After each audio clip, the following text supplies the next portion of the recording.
morning, Nigeria. It's Thursday and the political temperature is already climbing. I'm Oluwayemi Adelako, and this is Daybreak Live, the space where we press beyond talking point and face the realities shaping the nation. All right, that's actually true. I am Samson Balogo. Abuja woke up to a bold statement from the Senate, a call for the federal government to review Nigeria's firearms laws and allow responsible citizens in quotes to own guns. A proposal that sounds like empowerment to some and like a doorway to deeper insecurity for other people. Exactly. At a time when banditry is rising and trust in state protection is shaky, this debate isn't just about firearms, it's about fear, frustration, and the shrinking confidence in government ability to protect its people. Well, that's away from there. In a moment, Yemi will take you through the break news, bringing you the updates, the power moves, and the policy shifts are redefining and refining Nigeria's week. Then we eat the front pages, the stories behind the big headlines, the politics behind the print, and the angles many prefer you do not notice. We'll be joined by our analyst, Mr. historian and public affairs analyst to help unpack the deeper current. Moving on from there, today's big story, we are straight to the art of foreign policy and political strategy. Strategic or symbolic? Unpacking Tinubu's ambassadorial nominees to the Senate. Are these appointments about global influence, domestic balancing, or political reward? That's a big question. Joining us is Lekon Shobwali, journalist and public affairs analyst, sharp, clear, and never afraid to see the uncomfortable truth. Then we wrap up things this morning with Trend Watch, where the viral becomes the vital. The national mood meets the national message. I like that. It's Thursday morning and the headlines aren't slowing down. Most definitely. This is Daybreak Live on Dominion Television, your channel of choice. Do well to link up with us on all socials, Facebook, Instagram, and TikTok at Dominion Broadcast, and on X, formerly Twitter, at Dominion Cast. You can also watch us live on YouTube and Facebook at Dominion Broadcast. Good morning to you. Good morning, Samson. I don't think you are slowing down as well. Well, it's actually one of the most important things to do. Yeah. You find yourself in a country like Nigeria, you don't slow down, you keep moving. And that's what we do on this show. We don't slow down to read that. Honestly, we do. Right, pending issue. Yesterday, these news filtered in, and the federal government and the Senate, it's more or less like a back and forth. And then the Senate told the federal government of Nigeria review the firearms law for responsible Nigerians to actually have access to firearms. Well, as we said earlier, it's one way, it's more or less like a door to freedom for some people, and of course to allay their fears. On the other hand, it becomes more of a problem for some people. So who are the responsible Nigerians? That's the first question that popped into my head when I read that particular headline. Who are the responsible Nigerians? You get to realize the fact that even the so-called responsible Nigerians will become irresponsible when it is time for them to get licenses for firearms, because they might not have access to it. And then who are the people who are going to have direct access to firearms?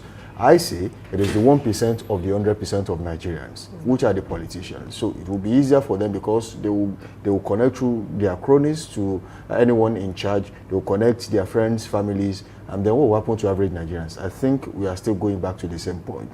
And of course, when firearms becomes what we will call, there's a particular term people use on the streets when it has become pure water. When it becomes so too available, let me put it that way. It is almost everyone has guns.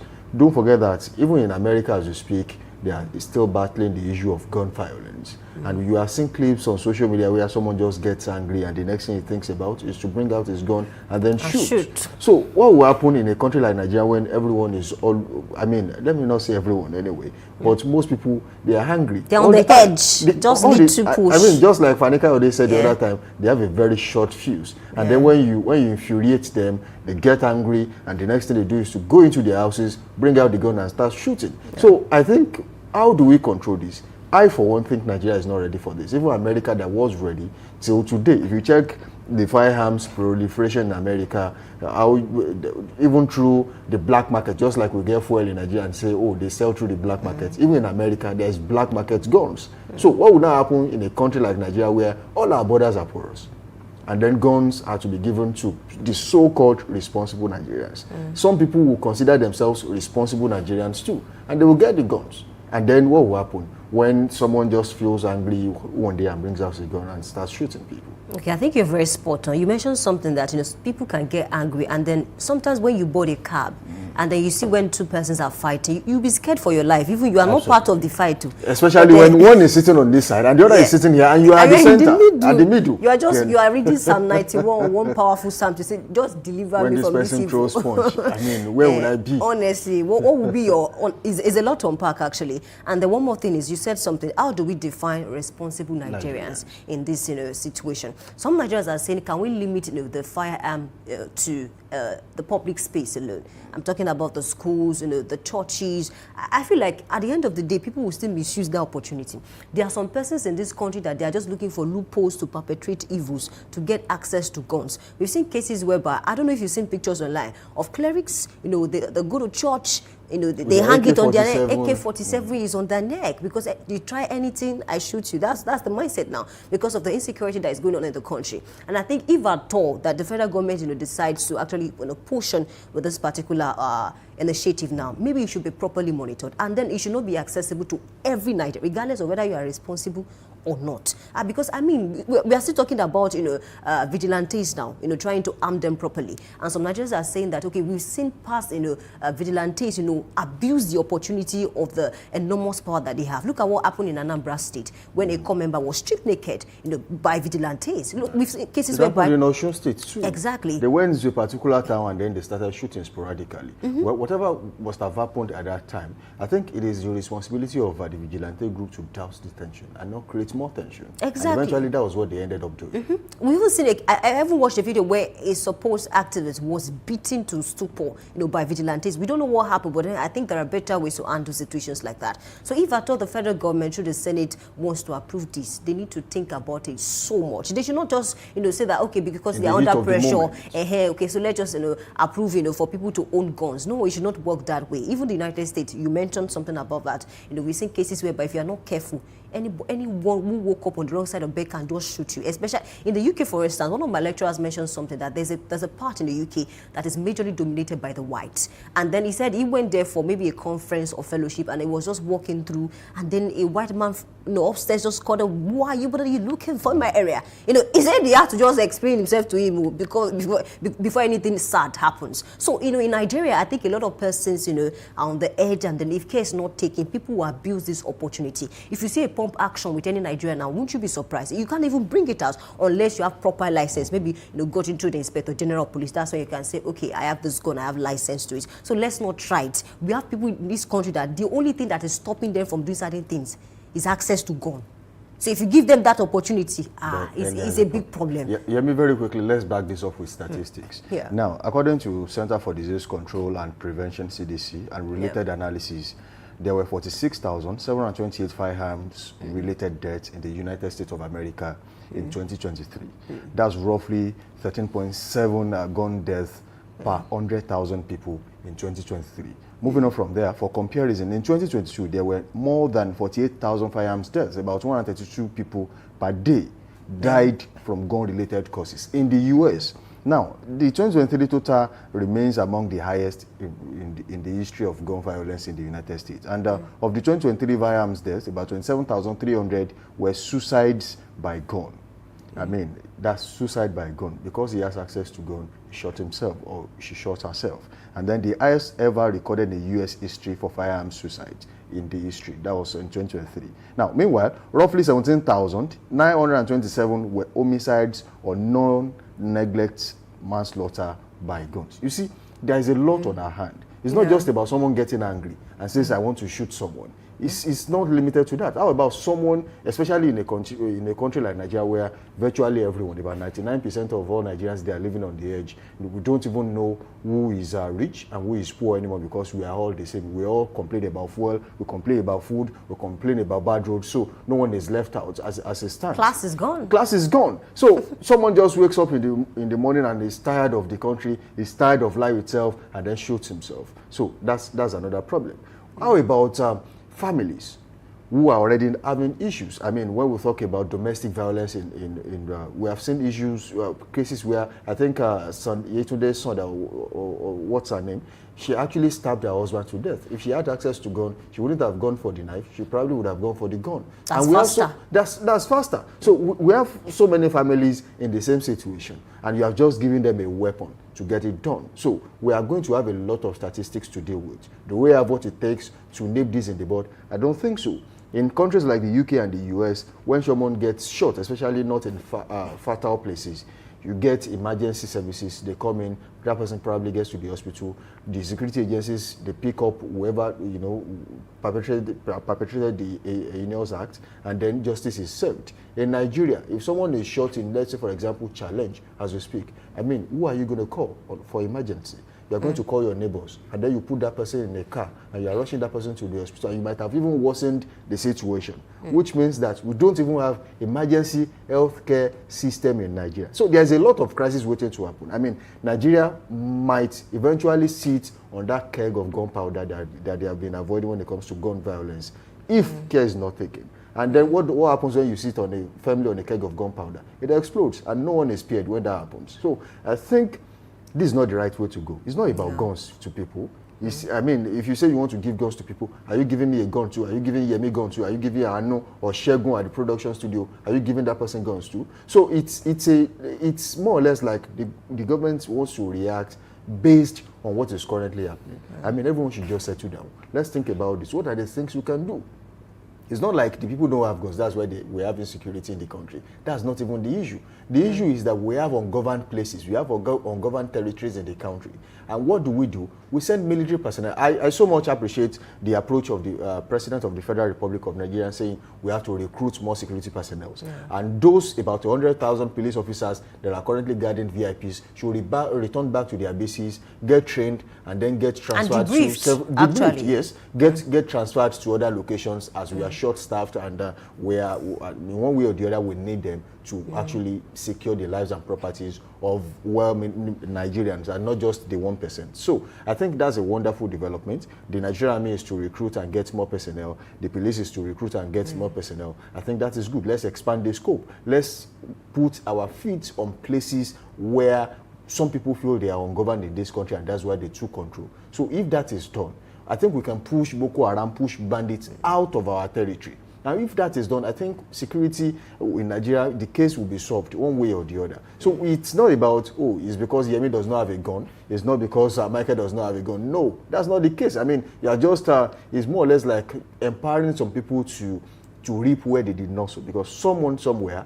will import guns into Nigeria because Nigerians are to buy guns. So you have empowered that person. That might likely be a crony of the president, be a crony of the Senate president, or whoever. They might just be they might just be friends. Eventually, that will lie on someone else's table and then make so much money. And he will be smiling to the bank, but Nigerians will be killing themselves. So I think we should look at it from a different perspective and not just give guns to people who are the responsible Nigerians, just like we said earlier. I think it's more or less like a new definition that will be coined, because eventually you will discover that as a responsible Nigerian, you will not have access to the gun. And even if at all you have the money to get a gun, you will go there countless times and you will not get a gun. So what will now be your faith when someone, your neighbor that is angry with you has a gun and then threatens you with a gun overnight? You have to run away from your home. And that's the problem. So we cannot push ourselves to that edge where nothing will not work. I mean, we are more or less trying to turn the country into a banana republic, and that should not happen. The president should look at this from a different perspective and get it sorted.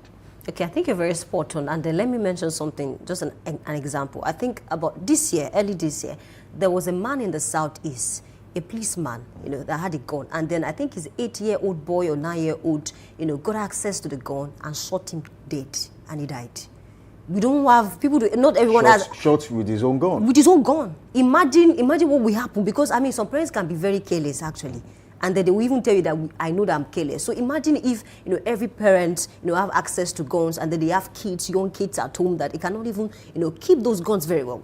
So we are not trying to sound pessimistic now, but a lot of things can actually go wrong if a lot of persons have access to the guns. So regardless of whatever it is, I think some persons even have guns in their house, but then they have like proper license to own a gun. So the government should not do anything out of pressure.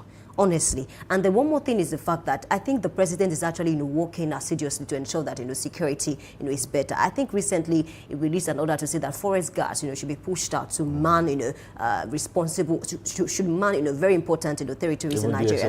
Even DSS, yeah. And I think about 20,000 policemen are said to be recruited, newly. I think the figure has been increased. It has been increased. That's a very good one. So I believe that there are people who know better how we can actually reduce insecurity in this country, and they are in this administration. But the saddest part is they will not see anything until they are out of the administration. I don't know. Sometimes I find it difficult to understand some politicians who are serving, with an administration. When they are in power, their brain doesn't really work well. But when they come out, you just notice that something has changed, and then you see them granting interviews and then talking about things that can actually benefit us, and you wonder what they were doing with that brain when they were in government. Some people are just not meant to lead. They are meant to be on the other side of the divide and then criticize, whether they do it constructively or the other way. I think some people are just better that way. I will cite an instance when former Minister of Information in the country under the late President Muhammadu Buhari's administration, that was Lai Mohammed, was doing a very good job before the APC came to power. But all of a sudden, when he came on board, he was busy with governance and not about information.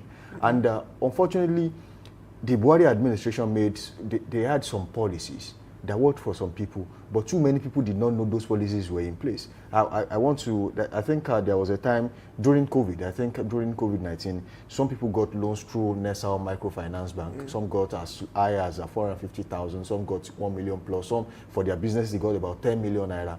They got those monies to actually, because they knew that the economy was really bad at that time, so they got the money to cushion the effect of the economy at that time. But do you know that so many people did not know this actually happened? It was after it was all over that some people were asking questions. Oh, they said the president gave some people money. They did not give people money. They gave them loans to cushion the effect of the economy. But unfortunately, the information was not out there. And so many other policies like that. So I think what is wrong with us is we don't really communicate. We talk, yes, but do we communicate? I don't think so. And when you look at what we do these days, you sometimes information given to you, it defeats logic. And you begin to question yourself, what exactly is this person saying? Take, for example, when the Eruku 38 were kidnapped, and then they were, the word rescued or returned, I don't know, because some papers, they reported it differently. And then they said, oh, because we called them and then we threatened them and they brought the kidnapped victims, they brought them out, so you picked them. So what happened to the kidnappers? I mean, they walked away, they walked freely. These are the things that when they say to you, I mean, it defeats logic. You begin to, even logic will be shocked. Have you seen videos of this, so-called bandits? They've released several videos in the last few days to say that, oh, we deliberately, released them. Not like, they were even talking to the abductees that it was not your president that released you. And they were asking questions. Honestly, we gave you food, yes. Did we beat you? No. That was why we released you. But we just want to let you go. It's not big. Nobody has come to rescue you. Honestly, Anu was talking yesterday that he doesn't understand where they are getting audacity from. I'm like, they are buying it, and we don't know where they are buying it from. Because compared to 5 years, yes, we've been seeing videos of this bandit. They release videos, from time to time to say that, oh, we kidnapped this person, we are going to kidnap these other people. But then I think their confidence in the last few months, I don't understand it. And it's actually very sad. There was even a video or a story I read, and they said that if care is not taken, they might kidnap President Bola Ahmed Tinubu. Yes. I read that I think there was an information like that, but some said it was AI generated, and while some said it was genuine. But what I just want to quickly buttress your point, what you said earlier. You see, the challenge with Nigeria is we play with everything and anything. Now, when the body language of the presidency says nothing, I mean, maybe it looks indifferent, whether you are kidnapped or you are not kidnapped, we really don't care. Your body language says a lot of things.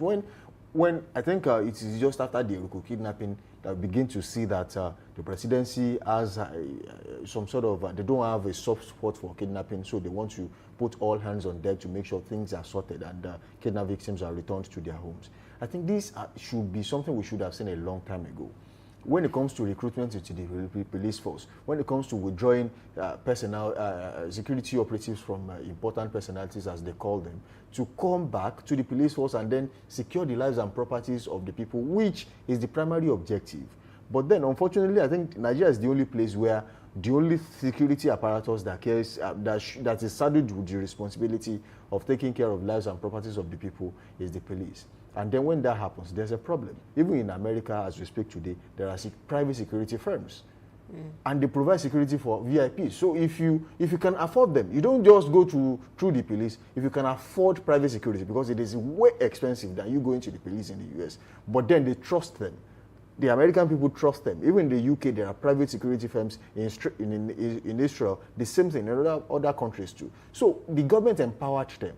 They gave them licenses to carry heavy firearms, yes, but their job is strictly to bodyguard, to secure lives and properties of private individuals who cannot afford or maybe do not want to go through the police channel. And it is fine, it is legal. So that is one thing we should look at in this country. Unfortunately, some people will still misuse that opportunity. I think Nigeria is the only place where every opportunity given creates another avenue for you to do something, whether legal or illegal. So, but most times it is illegal in this country. So because I've been given a certain power, regardless of who I am, I can just plug into a particular hole there and then do something I like. So if we look into investing in private security firms, I think private individuals should also maybe apply for that and make it public. Oh, we have this, and they are capable of doing whatever it is you want the police to do.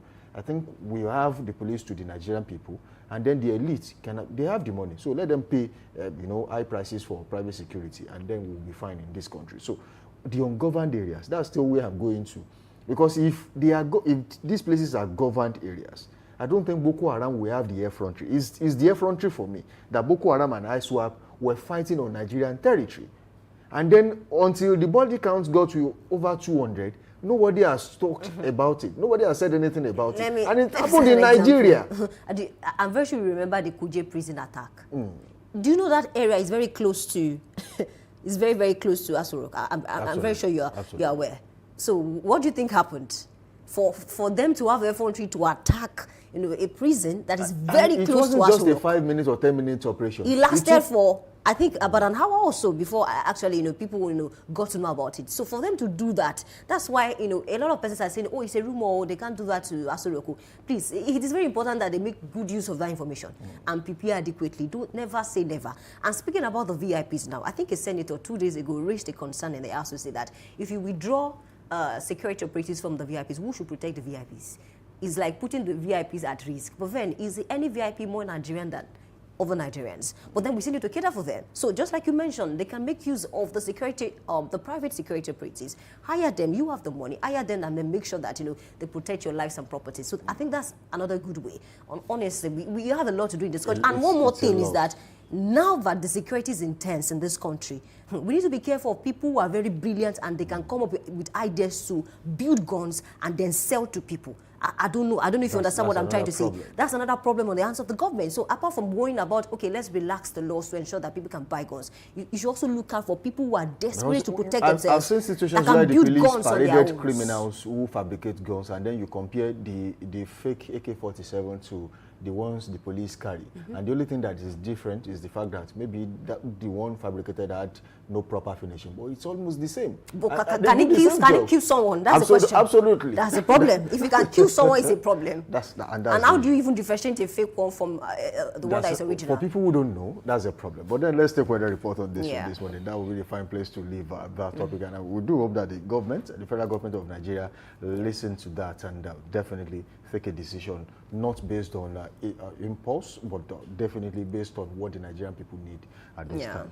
And we start with a report in Ibadan this morning. As we speak, weather in Ibadan feels a little bit cloudy, mostly cloudy in Ibadan as we speak at 25 degrees Celsius. And later in the morning it will rise 5 notches higher to 30 degrees Celsius, partly cloudy. There will be scattered thunderstorms in the afternoon at 34 degrees Celsius, while it will be mostly clear in the evening at 26 degrees Celsius, and mostly cloudy overnight at 25 degrees Celsius in Ibadan today. All right, let's cross over to Abeokuta South. Weather feels like 26 degrees Celsius this morning, and later is expected to rise to 31 degrees Celsius, partly cloudy around 4%. In the afternoon, 33 degrees Celsius, scattered thunderstorms around 39%, and in the evening it drops to 27 degrees Celsius, clear around 7%. Overnight it drops further to 25 degrees Celsius, mostly cloudy around 11%. That's what we have for Abeokuta this morning. All right, a quick talk to Ekiti. like in the southwest this morning. Weather in Ekiti currently feels like 23 degrees Celsius right there. It is currently cloudy in Ekiti. And later in the morning, it will be mostly sunny at 29 degrees Celsius. And in the afternoon, it will be sunny at 32 degrees Celsius, while it will be partly cloudy in the evening at 25 degrees Celsius and cloudy overnight in Ekiti at 24 degrees Celsius today. All right, let's cross over to Lagos State this morning. Weather feels like 32 degrees Celsius and later is expected to drop to 29 degrees Celsius, partly cloudy, around 2%. In the afternoon, it rises to 30 degrees Celsius, partly cloudy, around 24%. In the evening, it drops to 28 degrees Celsius, mostly cloudy, around 8%. And overnight, it drops further to 27 degrees Celsius, mostly cloudy, around 24%. That's what we have for Lagos this morning. All right, moving on to Osogbo in Osun State this morning. Weather currently feels like 24 degrees Celsius in Osogbo, and later in the morning it will rise to 30 degrees Celsius, partly cloudy. It will be sunny in the afternoon at 34 degrees Celsius, while it will be clear in the evening at 26 degrees Celsius. And overnight, it will be cloudy at 25 degrees Celsius in Osogbo today. All right, let's cross over to Ilorin International Airport. Weather this morning feels like 25 degrees Celsius, and later this morning is expected to rise to 30 degrees Celsius, mostly sunny, around 1%. In the afternoon, 36 degrees Celsius, sunny, around 0%. In the evening, it drops to 28 degrees Celsius, clear, around 1%. And overnight, 25 degrees Celsius, partly cloudy, 8%. And that's what we have for Ilorin International Airport this morning. Right, moving on to Abuja, the Federal Capital Territory this morning. Weather in Abuja currently feels like 23 degrees Celsius today. And later in the morning, it will be rise to 31 degrees Celsius, sunny in Abuja. And by afternoon, it will still remain sunny at 35 degrees Celsius. By evening, it will drop to 27 degrees Celsius, clear. And overnight, at 24 degrees Celsius, it will be partly cloudy in Abuja today. All right, let's cross over to Port Harcourt Rivers this morning. Weather feels like 22 degrees Celsius and later is expected to rise to 27 degrees Celsius, partly cloudy, around 13%. In the afternoon, it remains the same, 27 degrees Celsius, mostly cloudy, around 24%. In the evening, it drops to 23 degrees Celsius, partly cloudy, around 14%. And overnight, 22 degrees Celsius, mostly cloudy, around 15%. And that's what we have for Port Harcourt Rivers this morning. All right, moving on to Kaduna this morning, Kaduna Airport. Weather in Kaduna is currently sunny at 13 degrees Celsius. Later in the morning, it will rise to 30 degrees Celsius, remaining sunny. It will remain sunny in the afternoon at 34 degrees Celsius, while it will be mostly clear in the evening at 24 degrees Celsius and clear overnight at 19 degrees Celsius in Kaduna today. All right, let's drive down to Kano Municipal this morning. Weather feels like 19 degrees Celsius, and later this morning is expected to rise to 29 degrees Celsius, sunny, around 0%. In the afternoon, 35 degrees Celsius, sunny, around 0% as well. In the evening, it drops to 25 degrees Celsius, clear, around 0%. And overnight, it drops further to 20 degrees Celsius, clear, around 0%. That's what we have for Kano Municipal this morning. And that's all we can take on weather report this morning. Let's go on a quick break. When we return with 30 news, we'll be back.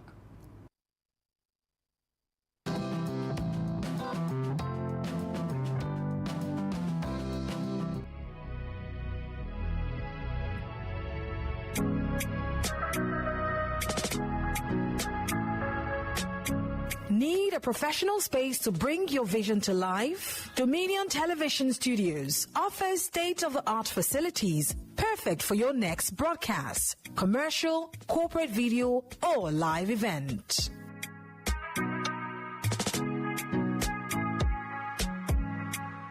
With flexible rental options, cutting-edge equipment, and a supportive team, we provide the perfect environment for high-quality productions.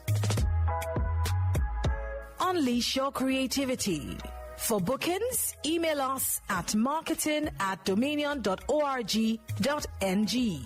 Call us on 0705 506 1061 or 0916 101 1061. Check us out on Instagram, Facebook, LinkedIn, and TikTok at Dominion Broadcast and on X at Dominion Casts. Book your space today. Dominion Television, your channel of choice.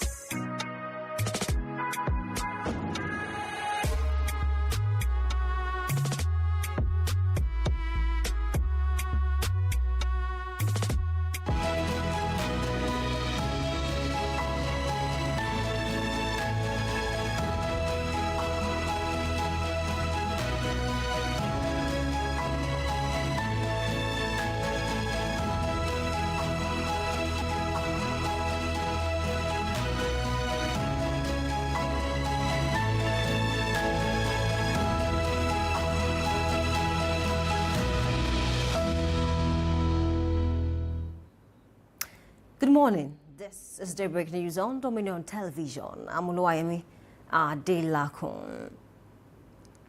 President Bola Tinubu has forwarded a list of 3 individuals nominated for non-career ambassadorial positions to the Senate for confirmation. Senate President Godswill Akpabio made the announcement during plenary session. The nominees include Kayode Are from Ogun State, Aminu Dahatu from Jigawa, and Ayodele Oke. The Senate has passed the resolution classifying kidnapping as an act of terrorism, stipulating that an amendment to the Terrorism Act be made to impose the maximum penalty of death. The resolution was made during plenary. Under the new law, according to the upper legislative arm, once a kidnapping conviction is established, the death penalty must be applied. The Independent National Electoral Commission, INEC, has released its report on completed online and physical continuous voter registrations, showing a nationwide total of 2.4 million registered voters. The Commission disclosed that about 1.4 million individuals completed the online pre-registration process, while about 1 million finalized their registration through physical capture.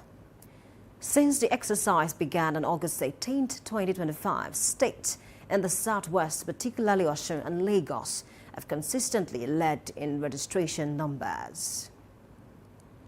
Governor Seyi Makinde has assured Ibadan Circular Road corridor victims of safety amidst the marked 150-meter setback. The governor gave the assurance during a visit to Olugweru, where he met with protesters concerned about markings placed on their buildings. Makinde stated that all legitimately affected homeowners will receive full compensation, adding that no one entitled to compensation would be denied.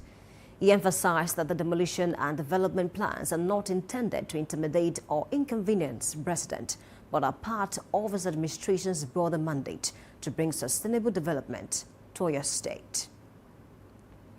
In business, Nigeria's monthly trade surplus fell by 35% month-on-month to $1.3 billion in July from $2.1 billion in June, driven by all increase in imports and a slight decline in exports. The Central Bank of Nigeria, CBN, disclosed these in its monthly economic report for July, which showed that total export fell by 0.8%, while total import rose by 25.09% during the month. The report said that the trade surplus narrowed to $1.3 billion from $2.1 billion in the preceding period, reflecting both a marginal decline in export performance and higher import bills. And in sports this morning, former players Rasheedat Ajibade and Gift Monday have urged Rubber Queens' current squad to give their all in the 2025-26 Nigeria Women's Football League season, which begins today across the country. Rubber Queens, who are in Group B for the new campaign, will face promoted Sunshine Queens in their first game of the season in Akure today. Both players are their breakthroughs at the league's base club before securing moves to Europe.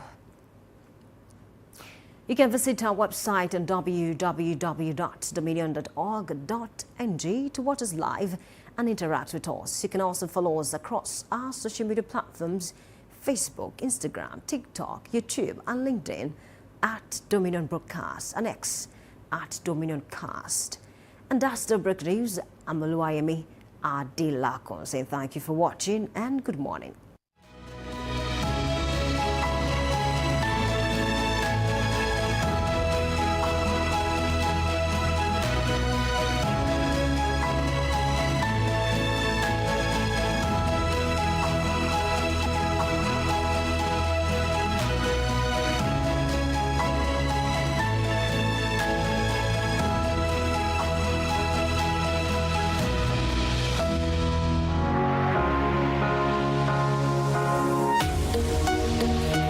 Live from the heart of the action. Welcome to the nerve center of Next Level Broadcasting.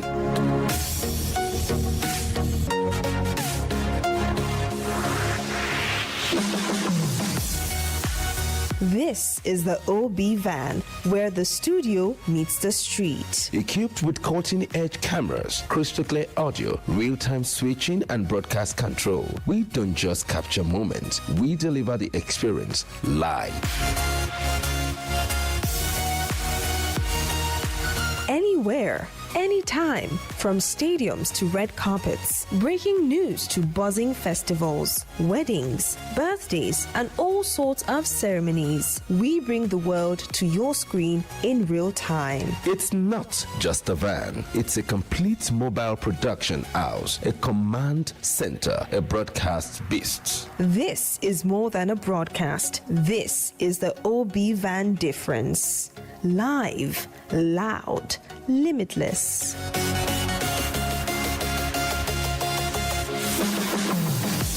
Ready to go live? Like never before. Book the OB van today and take your event to the world. One powerful broadcast at a time. To book, call 0705 506 1061 or 0916 101 1061. Email marketing@dominion.org.ng or visit our socials on Instagram @Dominion Broadcast. Dominion Broadcast, your channel of choice.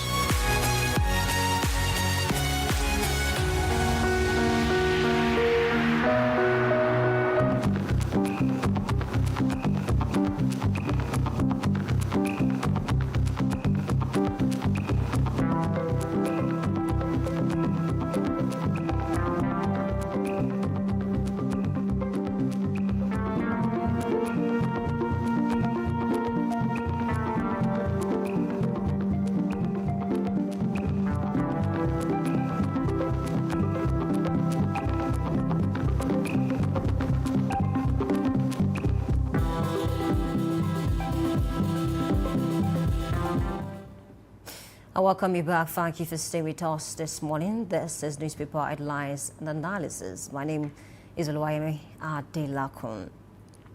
Okay, let's start from Daily Independent. We have quite a number of headlines to talk about this morning. The banner headline says something very important. Tinubu talks tough, declares national security emergency.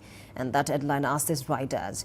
Others, Army pleased to recruit more personnel. I think about 20,000 of them, according to the last story I read yesterday. Talking about 20,000 new recruits should be added to the police outfit.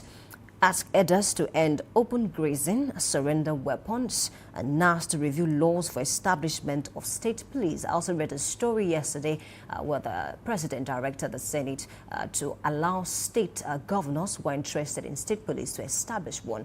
And I think this is one thing that a lot of state governors have been clamoring for years, to say that, I mean, the state police can know the better way to actually safeguard the lives of the people. They know the terrain. And of course, the only thing they are waiting for is the permit of the president. Now that the president, has given instructions to the Senate to allow state governors to establish state police, I think is a good one in times like this when insecurity has become a toga on Nigeria. President nominates ambassadors for US, UK and France, while a lot of Nigerians celebrated yesterday about the names of this ambassadors. They are not yet ambassadors. I mean, the list have been sent to the Senate. But then a lot of persons are talking, asking questions about where they come from. Nigeria now. Once we have a list like that, Nigerians want to know if we followed, federal character, if those persons who were chosen, from the different regions that we have across the country. So a lot of controversies, over this list. But then, they've not been approved yet. And Nigerians are asking, are we just going to make do of 3 ambassadors as a country? I think it's a very big question that, the president will probably react to soon. Away from that line, I also have this headline that says, don't assign our case to Omotosho, Lifu, Abdulmalik, PDP tells CJ. The problems going on within the People's Democratic Party, I think, is a lot to unpack now. And they're even having issues outside of the party. Apart from the internal issues that the PDP is going through, they're even having issues with the court. And they're saying, do not assign our case to Omotosho. I don't know why, what in particular that the PDP is not comfortable with that, with Omotosho, to say do not assign our case to him. Lifu, Abdulmalik, 3 persons actually. So who is it that the PDP will love to sit on their matter? It's a lot to unpack. Away from that line, I also have this one that says Tinubu's administration expanding banditry economy. That's coming from the ADC, the coalition party. And don't forget that Atiku recently picked up a membership card of our party. That headline, as this writers, says federal government can't fight insurgency by doing deal with bandits. It is enforcing ideology of Boko Haram by closing schools. Let's talk about the close down of about 47 unity schools across the country. I think thousands of students have been deprived of education. Don't forget that, experts in this country and outside this country have said that the reason why insurgency, banditry and terrorism, if you like, is increasing by the day, is because of mass illiteracy. Let me set an example. I'm not saying that this is valid or it has been proven over time, but I think Sheikh Gumi, went on national TV a few days ago to say that, if you actually, look at, the way these people have been living over time, most of them, they've not seen the outside world for years. The only thing they know is how to rear cartoons, and because of that, they are not exposed to the real world, and that's why a lot of them, they are not, they're not sound, cerebrally. They do not know what is going on in the country. A lot of them are obtuse, to certain things in the country. But then, is that a valid evidence, evidence to actually, commit some of these things? I think is a big question that we need to answer, actually. And then the ADC trying to say that, Tinubu's administration is expanding banditry economy. I talk about the 38, abductees that were released recently, the Kabi girls, the Niger girls. The only thing we heard, is that, they were released. And then a lot of persons are asking, how were they released? Was there any ransom paid? Was there a negotiation? I think the federal government have not said anything tangible about that.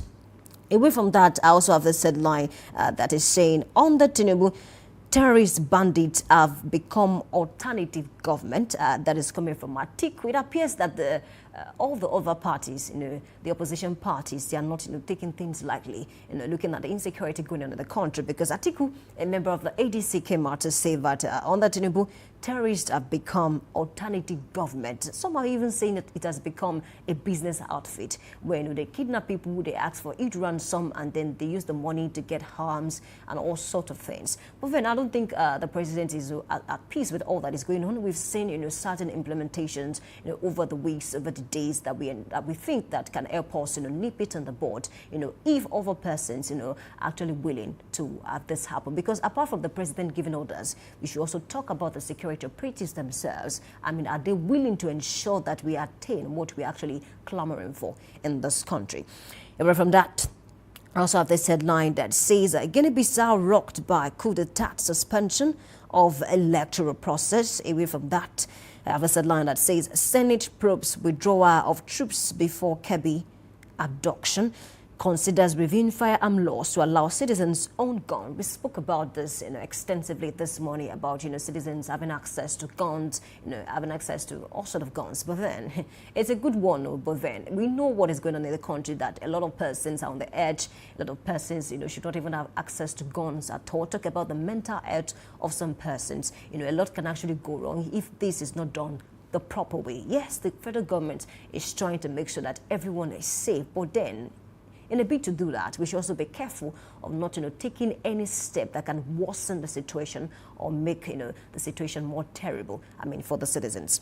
To investigate circumstances surrounding killing of Brigadier General Ba, it's a sad one. Anytime I have to talk about, how that man lost his life. Brigadier General is still very sad, honestly. Proposes death penalty for kidnappers, classifies it as terrorism.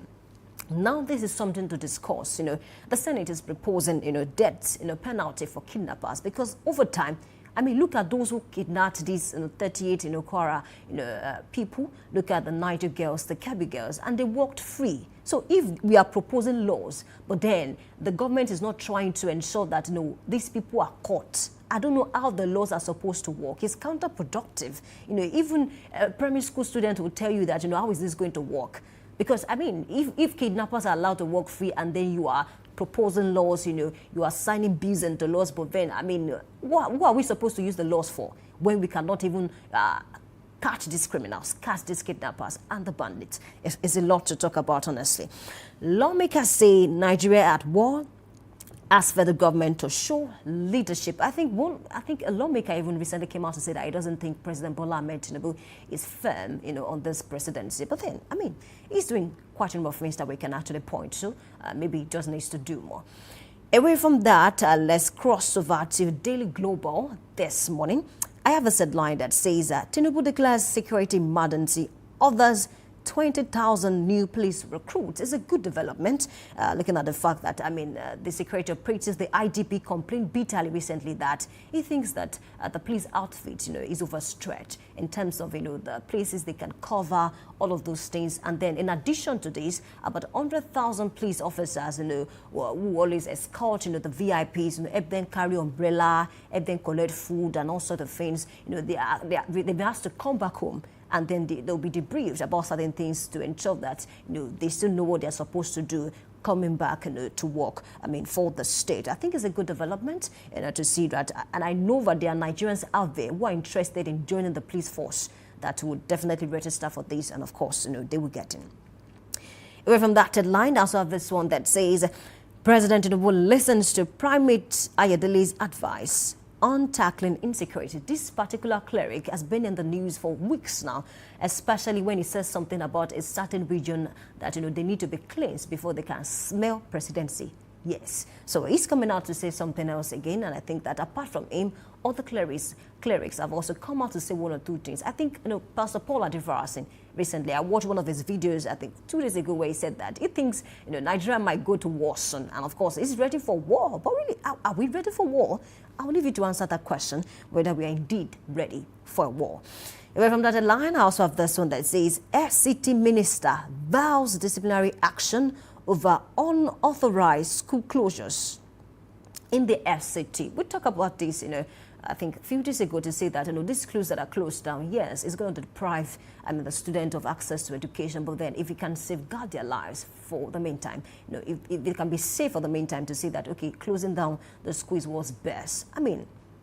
You should talk about it. We should talk about it, whether, closing down the schools is the best thing to do. Because, if you say they should go to school and we know that an imminent attack might actually happen, I don't think we are being proactive by doing that. But then, certain schools should not just close down, for the sake of it. They should ensure that, whether things are about to happen or they are hearing some information, that's why they are closing down. But then, the most important thing is that, the lives of the student, must be kept safe because they're the leaders of tomorrow, just like Wallace mentioned. Away from that headline, I also have this one that says, Nigeria deploys elite marshals to clean up mining. We've been hearing a lot about, the mining sector, about some persons, collaborating with Chinese, individuals to actually perpetrate some evils. So I want to believe that, we'll be able to tackle all of those things. I'm not leaving APC. That's coming from Governor Aliyah. I think he's been in the news over time now. That's Governor Alison Talia saying, I'm not going to leave the APC regardless of whatsoever it is. Don't forget that this is not the first time that a governor will come out publicly to say, I'm not going to leave a certain political party. And at the end of the day, they end up leaving. We've also seen cases whereby someone will say, I'm not going to leave the party, and they stay. Don't forget, Peter Obi who is still a member of the Labour Party. I want to believe that's still correct. There was a time he said, no, I'm not going to leave ABGA. And he left ABGA to PDP. And when it was obvious he wouldn't get the ticket, he left the PDP to Labour Party, where he eventually got the ticket. So never say never. This is politics and this is Nigeria. So it all boils down to interest, honestly, whether he's going to leave or stay. Honestly, but there's one question I would love to ask. Should he leave the APC? Where is he moving to? It's a big question. Honestly, away from that headline, let's also check this one that says, Opebolo, old security meeting, beefs up surveillance along highways communities. I think it's a good one because the state governors are looking for ways to ensure that they keep their citizens safe. Away from that headline, let's cross over to Daily Sun. This morning, we have this headline that says, Senate demands security team rejig, tougher actions, moves to make kidnapping capital offense, seeks law review to permit Nigerians to freely own guns, reps urge government to show political will, courage. Senators must tell President truth, not commendation. And that's coming from Dixon. I think the Senate is divided on this matter of insecurity. There was even a particular senator that came out to say that the Senate should shut down because of the insecurity. And then my guest yesterday mentioned something very critical, that at this point in time, the Senate should not even be discussing whether they want to shut down or not, because they should be very busy trying to look for ways to actually calm the tension in the country. Away from that headline, I also have this one that says, state police not non-negotiable, insist Southern governors. The Southern governors are very intentional about having state police. I'm not really sure about the Northern governors now, but I want to believe that they also have interest. Maybe they have not decided to come out publicly to talk about it. Even from that, before I move away from that, I think, we are seeing, progress in this matter. The president recently approved to say that, okay, the Senate, should work on the process that can allow state governors to have, state police in their various, state. Away from that headline, I also have this one that says, Kebbi schoolgirls not molested by terrorists. That is coming from government. That headline has this rider. We identified Magiga Forest as location. That's coming from Theatre Commander. Honestly, Nigerians do not know what to believe at this point in time, because the federal government will say one thing and the bandits will come out to say another thing. So who should we believe in this instance? Because the federal government is saying the girls were not molested. Don't forget about the Chibok girls. A lot of them, we've not heard about them, in years now after, the abduction happened. Some were able to escape, but some up till now, we've not heard any single thing about them. But for them, I think we might just, want to believe the federal government now to say that, the girls were not molested. At the end of the day, that is our priority, to ensure that the girls are safe. And I want to believe that. I watched the video where I think after the girls came down from the bus, we were hearing certain things about the fact that they will be taken to the necessary, medical, offices to ensure that they are checked properly, and then they are very okay. Away from that, the government urges residents not to panic over security threat. That's coming from the Edo State Governor, that's Monday Opebolo, ensuring or giving them his word that everything will be in perfect shape in no time. Wike vows strict action against unauthorized school closure in FCT. I think is a good one to say that. Schools should not just close down for the sake of it. Let's ensure that, there's an imminent attack or maybe a threat somewhere that can actually affect the lives of the students before we can just say we want to close down schools. Honestly, because mass illiteracy is one thing we need to watch in this country. It has cost us a lot, because some persons, because they do not have access to education, they do not have enough exposure to the outside world, and that's why they think certain things are right, and then they will not think twice before they do some things that are very evil and can harm others. Away from Daily Sun, let's cross over to The Nation this morning. I have a headline that says, Southern governors outline security plan for zone. I think there was a meeting recently where they came together to discuss a lot about the insecurity going on in the country. Emergency on security, Tinubu okay's state police. Finally, I'm very sure that's what some Nigerians are saying now. National Assembly to amend law, military, police to recruit more men. A good development over there. Senate passes resolution for citizens to own firearms. There's a lot to talk about this firearms allowing citizens to own guns, honestly. Don't pull Kebbi girls out of school. Puppies reunite with families. Okay, the Kabi girls that were abducted and recently released, I think they're saying no, they should not be pulled after school for that sake, because, I mean, they should not stop their life. Their life should not be paused because of their experience in life. And I think they should be given the chance because, I mean, every child has a dream, honestly. Another headline is saying $2.2 million undeclared cash seized at airport in 6 months. That's a lot of money. $2.2 million undeclared cash seized at airport in 6 months. Now, why are we not hearing so much about this cash that have been seized at the airport? I want to believe that apart from the cash, there are other valuables that have been seized at the airport, before now.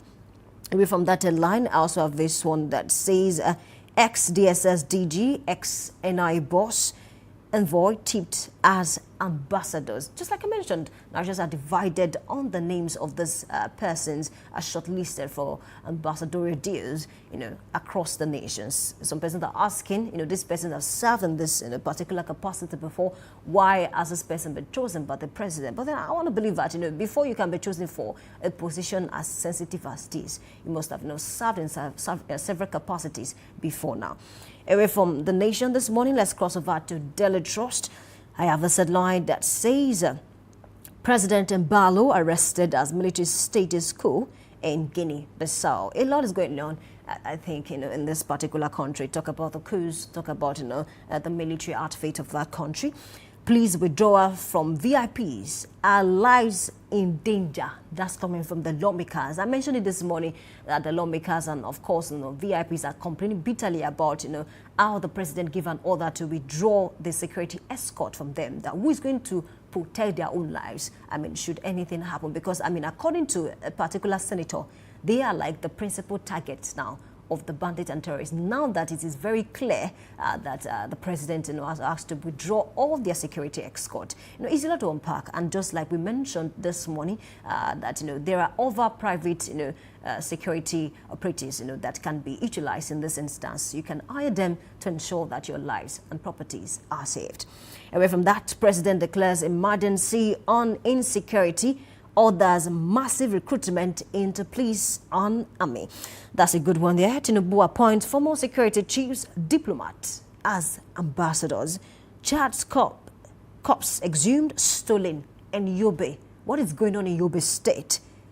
Chad's cops exhumed and stolen in Yobe State. People still I don't know why people would decide to steal a corpse. It is a lot to unpack. A freed Kebbi schoolgirl speaks on 8 days with bandits. I'm just thinking about a lot of things now. Those girls that were rescued, talk about their mental health, talk about their experiences, talk about how they're supposed to go on with their lives after that, that experience with a bandit. Is a lot to talk about. Police hunt for suspect after discovery of ammunition in Zaria. Okay, let's cross over to this day newspaper. Quite a number of things to talk about. Ex-President Jonathan, others trapped in Guinea-Bissau as military announces coup. Away from that, insecurity, 17 southern governors meet, agreed to create zonal security fund. I think it's a good one that about 17 southern governors met recently, trying to look for ways to douse the tension in the country. Tinubu declares national security emergency, talks stalled on crime, orders army police to recruit more men, direct DSS to promptly deploy forest guards to flush out terrorists. Pledges to rescue remaining Catholic school student abducted in Niger. Let's talk about those students that are still with the bandits and terrorists. Honestly, I wonder how their parents are coping in this period to see that some of the students have been released and then their own children are still with the bandits. Some have about 2 to 3 kids with this bandit. I want to believe that the federal government is doing everything possible to ensure that they are safe and released on time. Away from that, asks others to surrender illegal arms and open grazing, saying ranching is part 4. I think it's a good one because I read a story recently whereby the president banned open grazing. This particular one, has led to certain things in this country, lives lost, properties damaged because of this open grazing. I think it's a good one coming from the president. Let's cross over to New Telegraph this morning. I have this headline that says Tinubu declares security emergency, orders Offers more recruitment into the armed forces. We've spoken about that. St. Mary school attack. 2 parents die of heart attack. Imagine, I was also talking about it that I don't know how the parents are coping in this period. Imagine 2 parents, died of heart attack because of their case, because they've not been able to recover their children from this bandit. Honestly, I think the president should do something. If they're able to release, other persons, they should look for ways by which the other ones will be released as well. I don't know how we got to this point. Honestly, it's a very sad one. And this parent, dying of heart attack is a sad one. I don't know how we got to this point, honestly. Senate probes withdrawal of soldiers from Kebbi School before kidnap incident.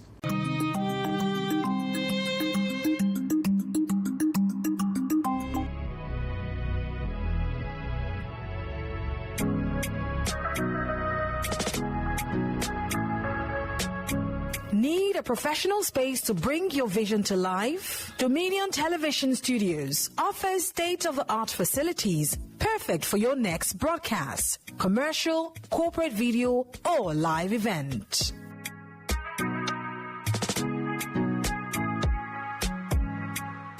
With flexible rental options, cutting-edge equipment, and a supportive team, we provide the perfect environment for high-quality productions.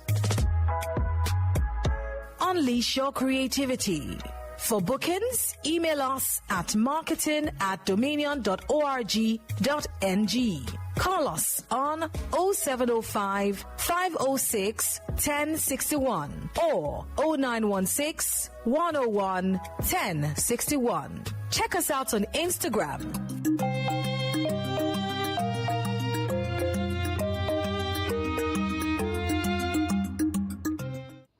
Good morning and welcome to another edition of The Big Story, where we dig beneath the headlines to uncover the decisions, motives and meanings shaping Nigeria's political landscape. Today we turn our spotlight to one of the most talked about moves from the presidency, President Bola Ahmed Tinubu's latest list of ambassadorial nominees forwarded to the Senate. Is this a strategic foreign policy recalibration or a symbolic political statement? What message is the president sending at home and abroad? And what could this nomination mean for Nigeria's diplomatic posture, internal politics, and global engagement in the months ahead? To help us unpack these questions is our guest this morning, Lekan Shuboale. Is a seasoned public affairs analyst and accomplished journalist whose insights always bring clarity to the most complex political issues.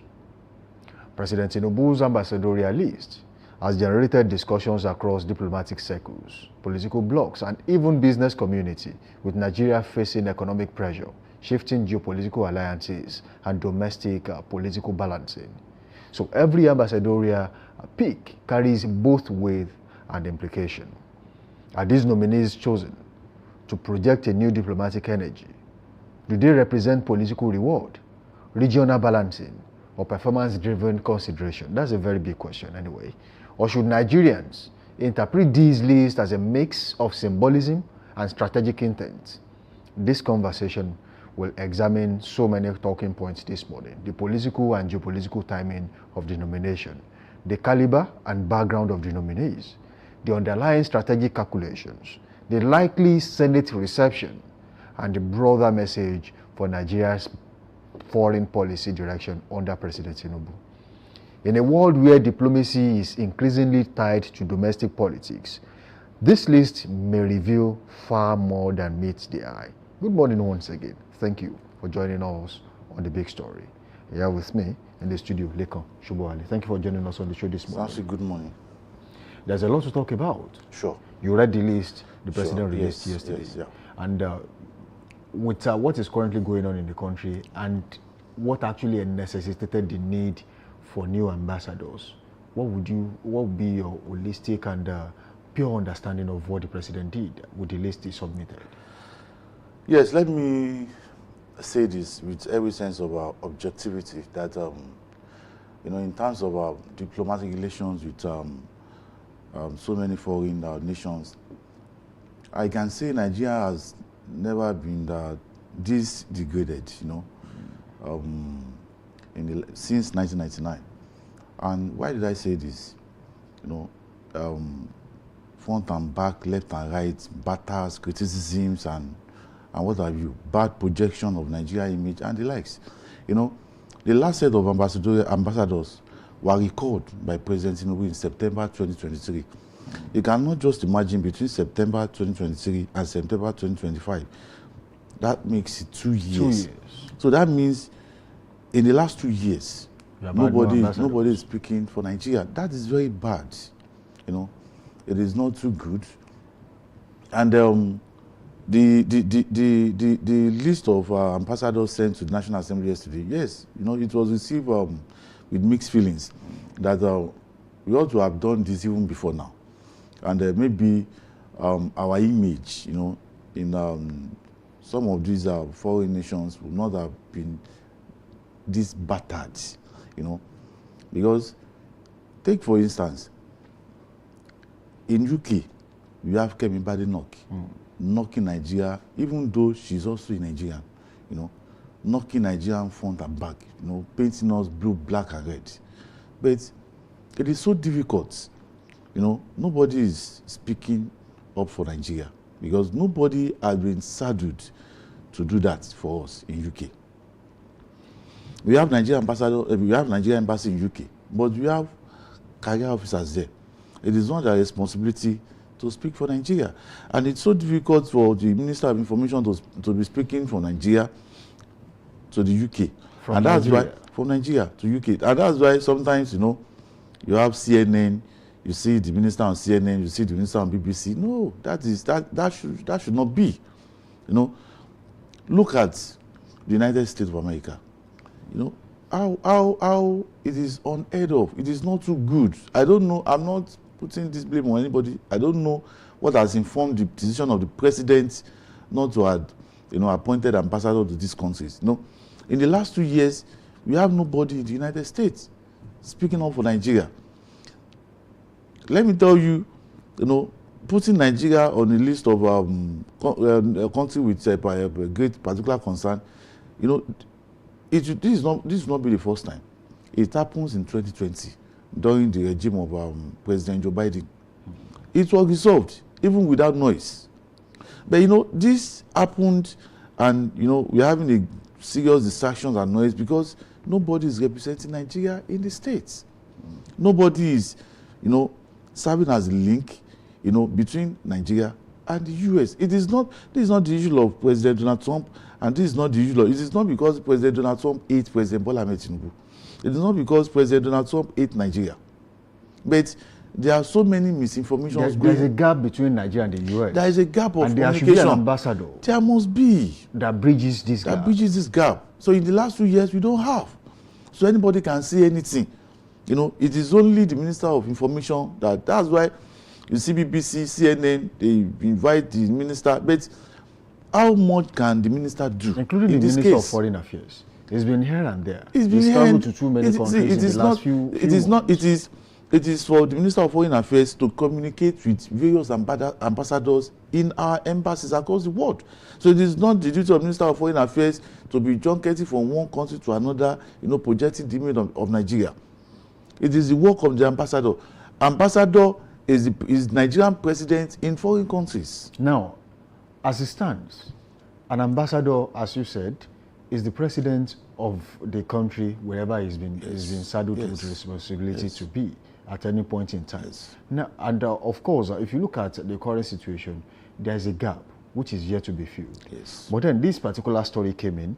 President Bola Tinubu has asked the Senate to screen and confirm 3 nominees. Of all the countries around the world, only 3 names were sent. And the 3 nominees include Kayode Are from Ogun State, Aminu Dalatu from Jigawa State, and Ayodele Oke from Oyo State. Now, moving on, there's this, when talking about their profiles, sometimes you would want to see exactly what they bring to the table and why they have been chosen or selected for such responsibility. this is not to sly anyone, but then I want to say that when you talk about Lateef Kayode Are, he's a former colonel of the Nigerian Army, and he served as Director General of the State Security Service (SSS) from 1999 to 2007. Yes. Briefly served as Acting National Security Advisor in 2010.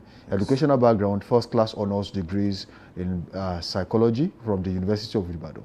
The president has nominated him to represent Nigeria, reportedly to the United States, as a non-career ambassador. So likelihood he will be heading to America. Do you think he has the requisite skills to pitch Nigeria's tent? Because a country is a product, an ambassador is the marketer. So when you are given such role, your job is to market your country and put it in good light when you get out there. Do you think he has the requisite skills to get it done for Nigeria, especially if pushed to the US? You know, going by the information at my disposal, you know, the 3 ambassadors, you know, they are to go to 3 countries: the United States, the United Kingdom, and France.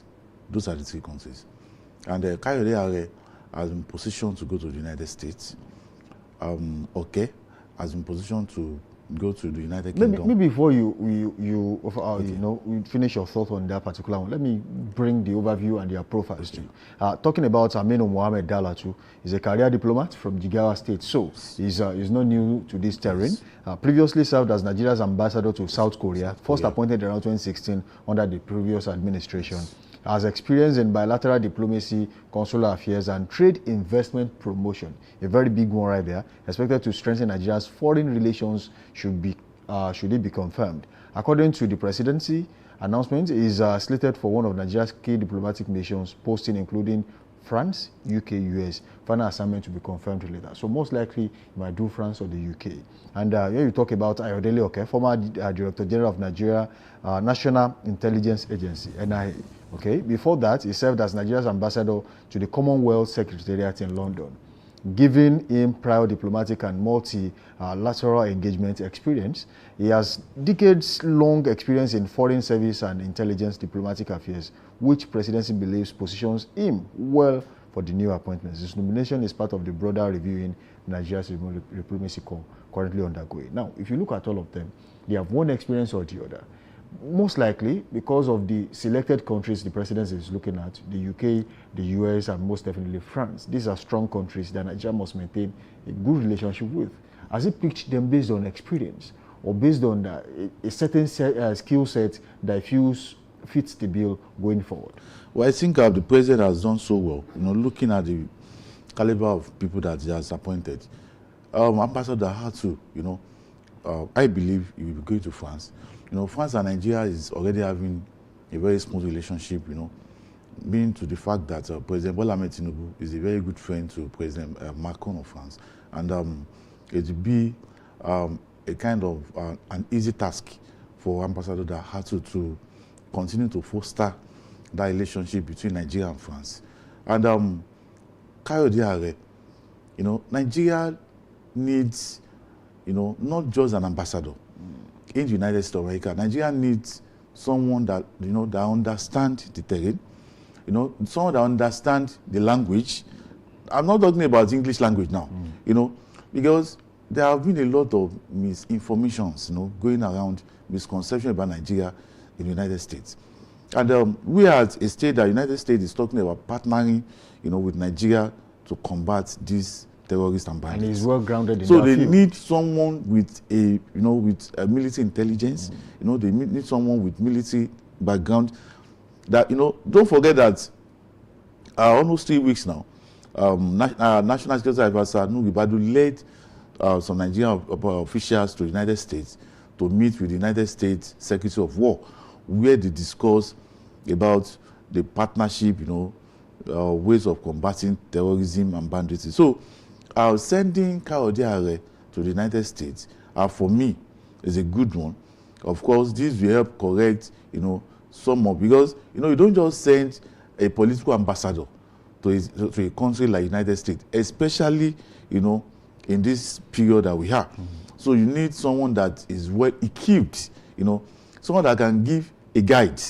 You know, yes, United States want to help Nigeria, they want to help us and fight the war of this terrorism and banditry, but they need someone that can, you know, be like a guiding light that will give them all the necessary informations. How do you move? Where are these and all those stuff? So, and I think it's a good one.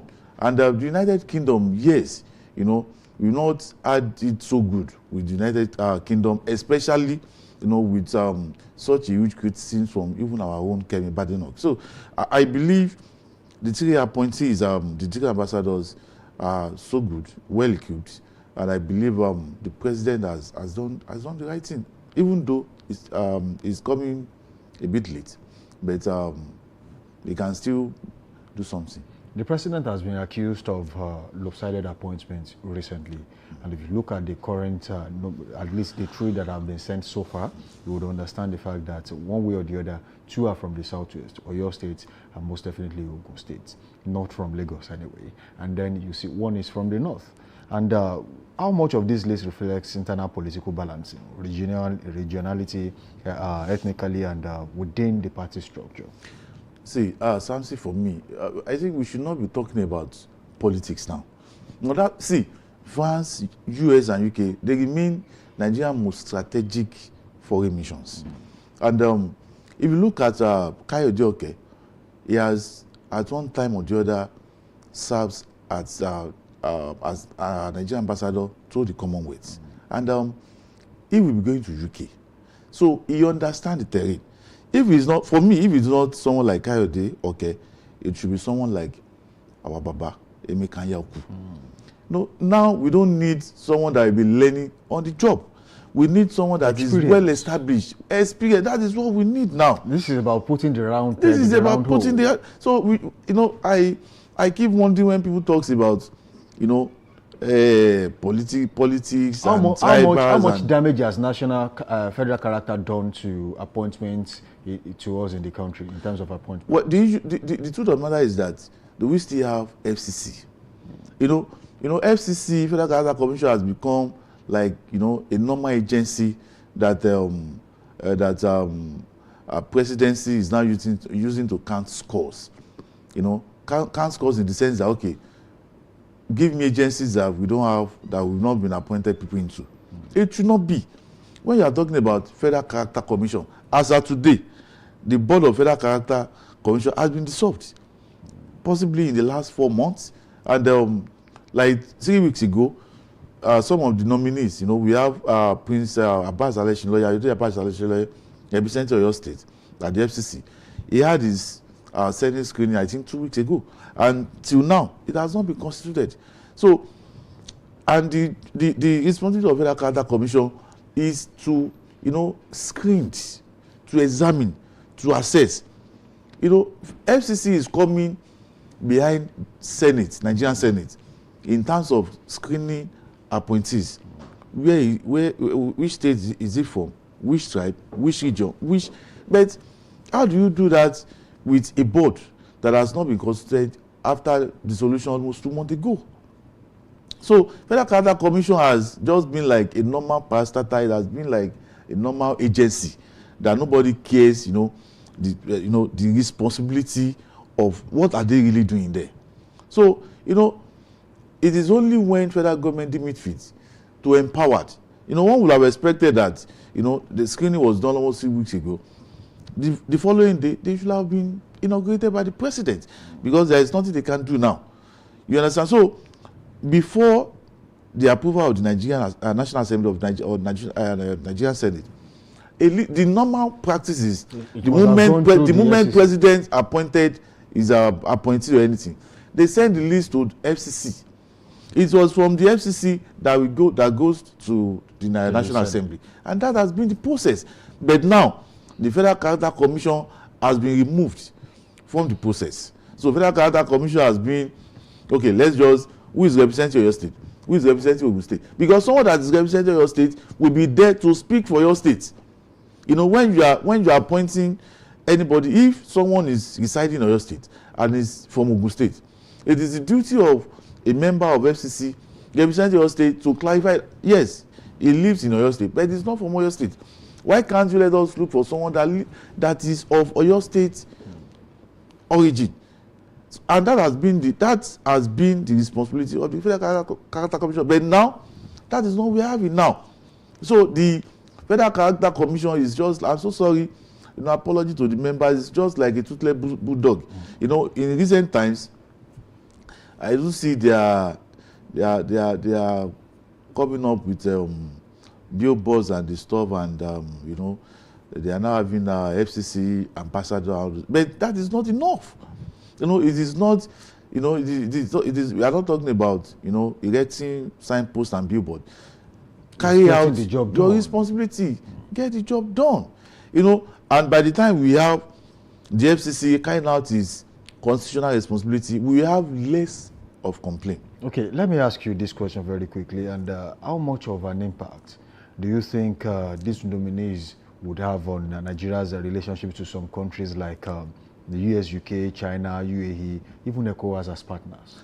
Yes, for me, when I heard yesterday of this development, to some extent I was happy, because like I said in my opening comment, that Nigerian diplomatic image has not been this degraded, neither by the UK or the US. But I believe with these appointments, in the next 2 weeks, we should be seeing these people on the field going to their various diplomatic embassy. I think it's going to add so much value, to Nigeria as a nation. Of course, it will douse a lot of tensions, and it will also foster, both bilateral and multilateral, economic discussions and negotiations, and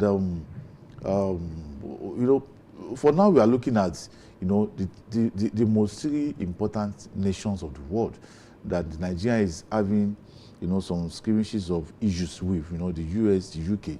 We don't really have any problem with France. So, yes, I think, yes, it goes a long way, because, when, there is this say that when United States sneezes, some nations also, the code get to some of these nations. So, when United States, I remember when Donald Trump made that statement, Nigeria as a particular nation of a great concern, so many things happened, even economically, you understand. So, things like this should not be allowed to be happening. And now that the federal government is trying to correct it, I think it's going to have a great impact in not only on our image as a nation, even economically, even in our relations, because when the United States is not being friendly with the nation, with the country, or is having issues with the country, there are so many countries that may also want to, step behind, because they do not want to experience the wrath of the United States. So, for me, it is a good thing, and it will go a long way. China has been a very good friend of Nigeria, so we don't have issues with China, including Russia. Including, of course, we don't have any issues with Russia. It's only that during this the last protest organized by the what's the name, Omoyele Sowore, where you have some people in Kano State, inviting, carrying the flags of Russia, that Russia should come and rescue Nigeria of the stuff, and the federal government came out, issued a statement, and chastised those people that such should not happen. And I don't think Russia should be bothered about that. And as far as I'm concerned, Nigeria have no issues. We have no diplomatic issues with Russia. Okay, now there's this particular question some people would really want to know at this time. What should Nigerians expect from the Senate? Should they be smooth passage, like take a bow and go, or there will be political friction on the floor of the House as regards screening of these three nominations? Yes, for me, Nigerian senators are also Nigerians. I believe they have also been expecting this kind of an appointment. So, and I don't think, and these three nominees, they are very important. These three nominees are and they are not just should be treated as such. Yeah, even before we go to the Nigerian Senate, we are not senators, we are journalists, but we have the profile of these people already. We have already profiled them. We have already go, into their background, so we understand who they are. So, what we are doing, I believe, Nigerian senators should be doing by now, even before the appearance of the nominees, in the National Assembly. These are major national assignments. You understand? I read it that in the next 1 week they will be screening all those stuff. The Senate Committee has referred them to the Senate Committee on Foreign Affairs. I think the things should be speed up. There should be speedy approval. You understand? Yes, it's good when you screen people, when you ask them questions. You understand? When you ask them, how do you want to go about, rebranding the image of Nigeria in some of these nations and all this stuff. But for me, I believe that it should be a very speedy approval in order for them to go to those countries, settle down, and do the needful. So I'm not thinking of, anything that has to do with politics, anything that has to do with ethics, where they come from, their tribe, their region. No, that is not what we should be talking about now. We should be talking about the Nigerian projects. Okay, now, what do these nominations reveal about President Bola Tinubu's long-term vision for Nigeria and the global image and influence?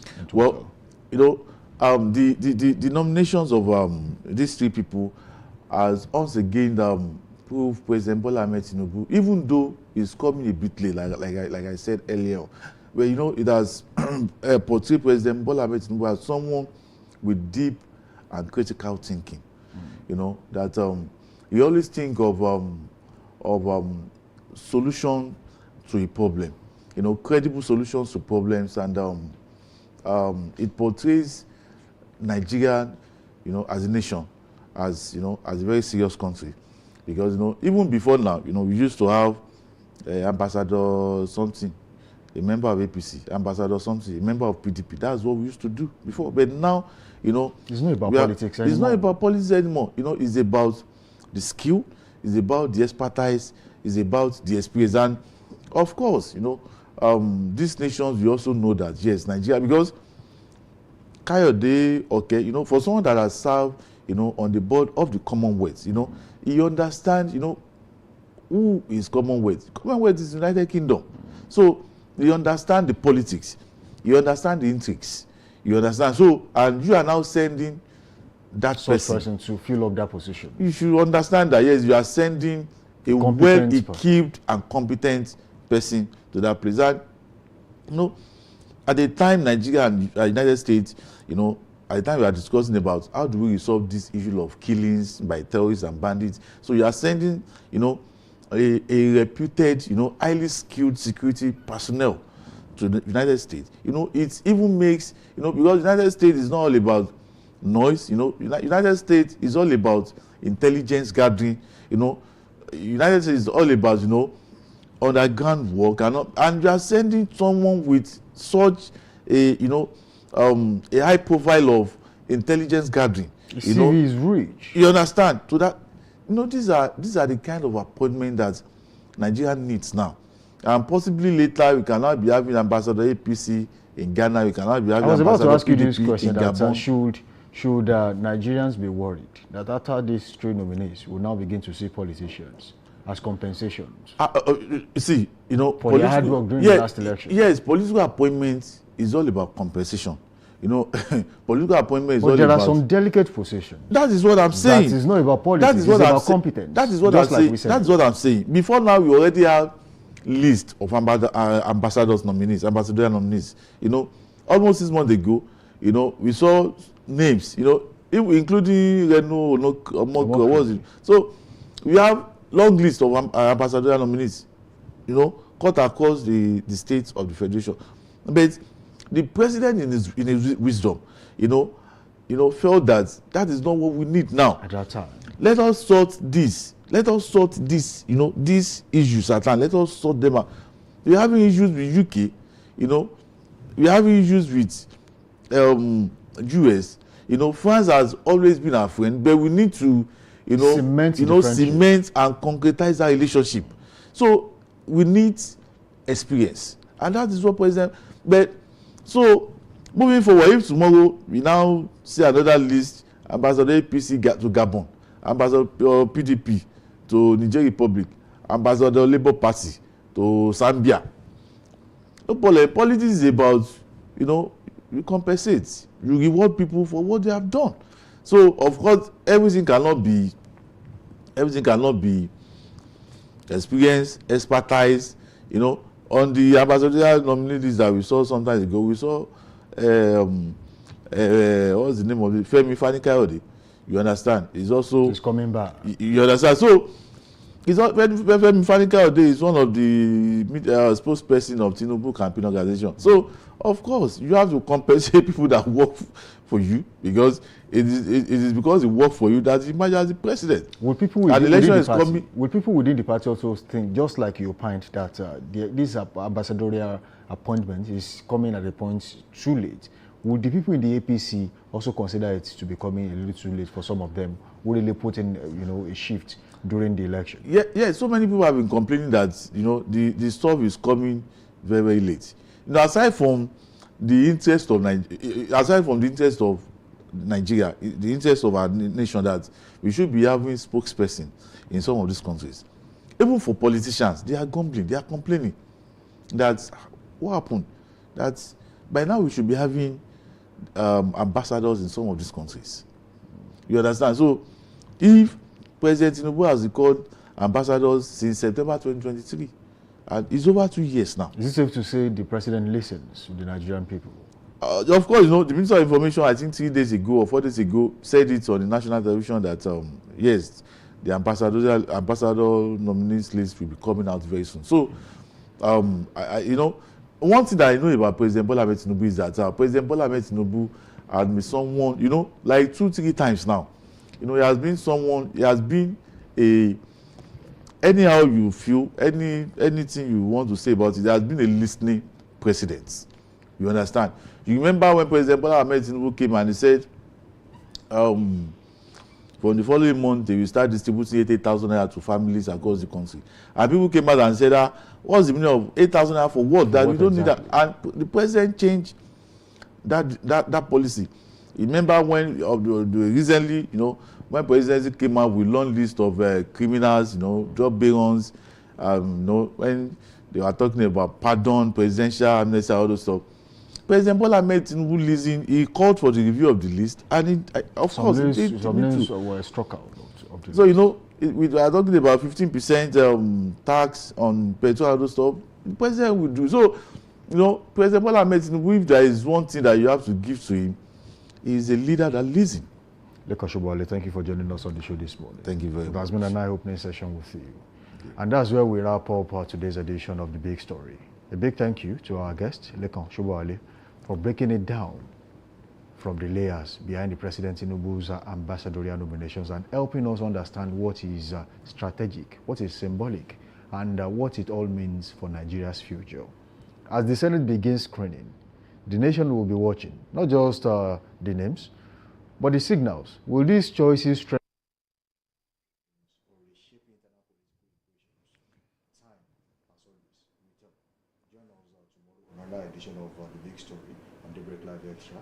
And of course, we'll go into issues shaping Nigeria's governance.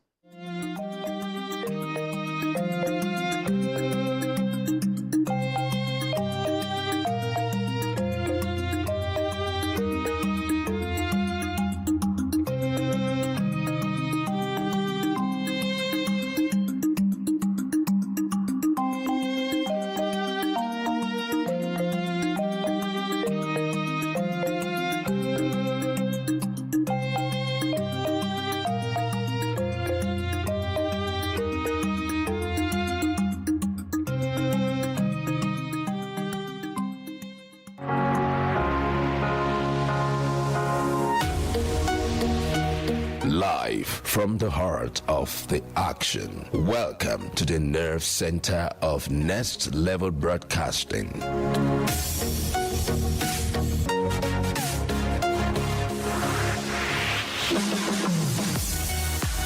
This is the OB van, where the studio meets the street. Equipped with cutting-edge cameras, crystal clear audio, real-time switching, and broadcast control, we don't just capture moments, we deliver the experience live. Anywhere, anytime, from stadiums to red carpets, breaking news to buzzing festivals, weddings, birthdays, and all sorts of ceremonies. We bring the world to your screen in real time. It's not just a van, it's a complete mobile production house, a command center, a broadcast beast. This is more than a broadcast. This is the OB Van difference. Live, loud, limitless.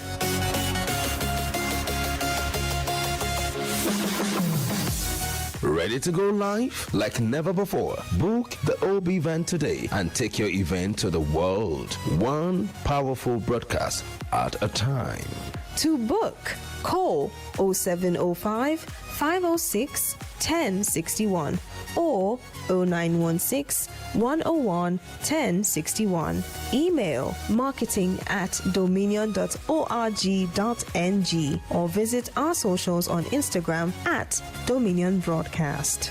Dominion Broadcast, your channel of choice.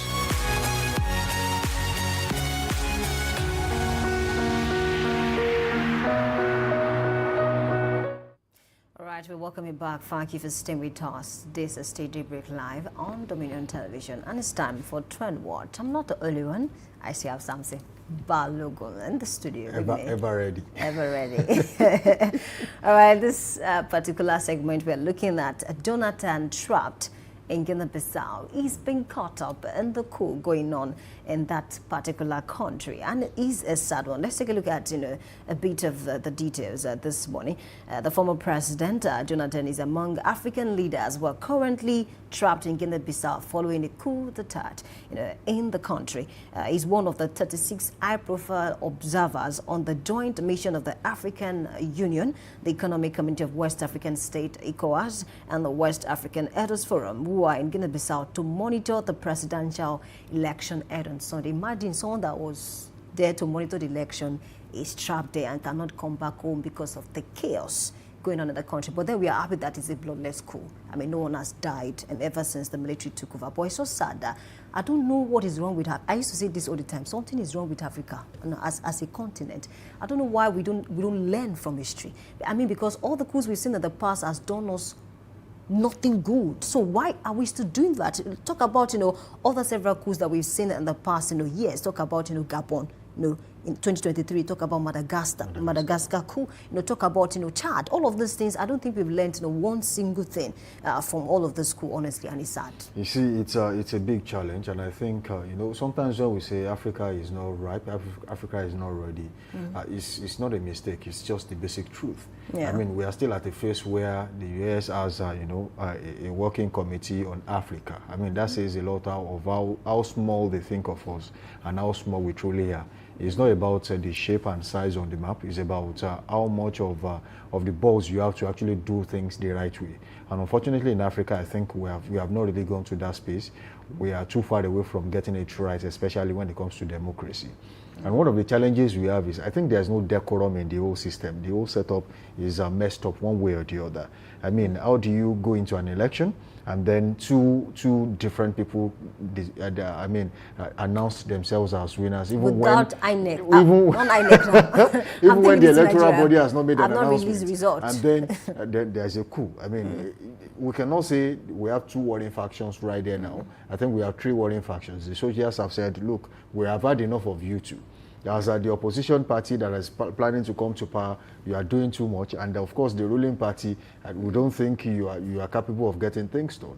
Unfortunately, these are even in the presence of electoral observers. Of course, definitely there will be foreign observers too there, and the high-profile delegation of the likes of Jonathan, West African Elders Forum. I mean, that means that we have so many former head of states in that particular country as we speak who are actually trapped in there. They cannot leave. They don't know whether their debt December will be. They don't understand what will happen. Honestly. So the country right now is grounded because when there's a coup like that, I mean, it's a no-fly zone. Nobody moves in or out of the country. So Jonathan, our own Jonathan, is hooked up in one way or the other in that place. I mean, at the midst of the crossfire, there has to be. Well, it has been stated that there has been no gun fired as of now.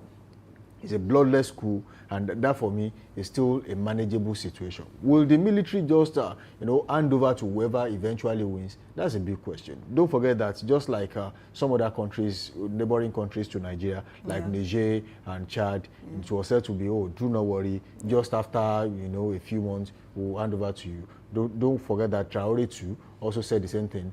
Burkina Faso, we have that in Gabon. There are so many countries, especially the Francophone countries. There's a lot going on in there. And what is the problem? That's one thing that needs to be studied. Because when you talk about coup in Africa right now, most of that have been happening in that particular section of Africa. So there's a lot going on in there that really needs to be investigated, and someone has to do something about it, especially the African Union and most definitely ECOWAS. So if that is sorted, then we will not have problems. But then I think foreign observers they should just let them go. Whatever it is you want to do with your country, at least no blood should be shed.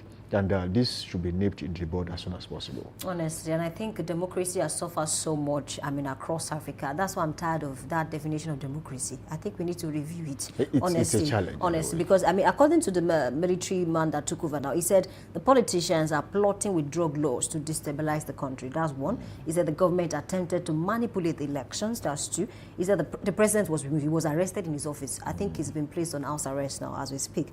The electoral process is suspended. All land and maritime borders are closed. And of course, I don't know at one point, these observers will be allowed to go back to their country. I don't know, maybe Jonathan, as we speak now, is already zeroing his mind to say, okay, maybe December might be, but I don't think it's going to get up to that. I'm just kidding, honestly. So I want to believe that those persons who will go back to their countries, safely, and then this country, Guinea-Bissau, we don't want, something, dire to happen. We are happy that, no one has been shot yet, but then we want to believe that, necessary bodies will step in to ensure that, they nip this in the bud. We don't want it to escalate, beyond normal. But let's take a look at some of the comments that we have this morning, honestly. Okay, I think Sasi Price says, what happened to Aden Goodluck? That's a question. And Omologo says, President Tinubu, please go and rescue our former President Jonathan. Yeah. Even though most of the supporters like military rule after losing last 2023 presidential election. Well, that's an opinion. Yeah, and Gordon FTB saying, former President Jonathan is safe and sound. Yes, we are standing on that. Benjamin Zoma is saying, why refer to a former president that way? Where is your honor? You see, that's another problem that we need to talk about. And Zaya, I think, is saying the same Guinea that gave Tinubu an international passport. That's the question. And then the person ended with, it's okay.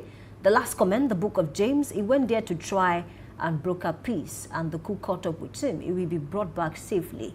And we hope that he's going to come back safely, and we do know that he's going to come back safely to us, and we pray for peace in Guinea-Bissau. Definitely. Well, that will be the convenient point to leave it on this show this morning. Join us again tomorrow on Daybreak Live Extra. It is always extra on Fridays, and we have a lot for you on tomorrow's edition. We do hope that you enjoyed this very well. Thank you for making us a part of your morning. Until tomorrow, that we shall be meeting again on this show. I say keep being good out there, keep being safe. Bye for now. Program, just like I mentioned, join us tomorrow. My name is Oluwayemi Adelakun. Please ensure that you're safe at all times. Bye for now.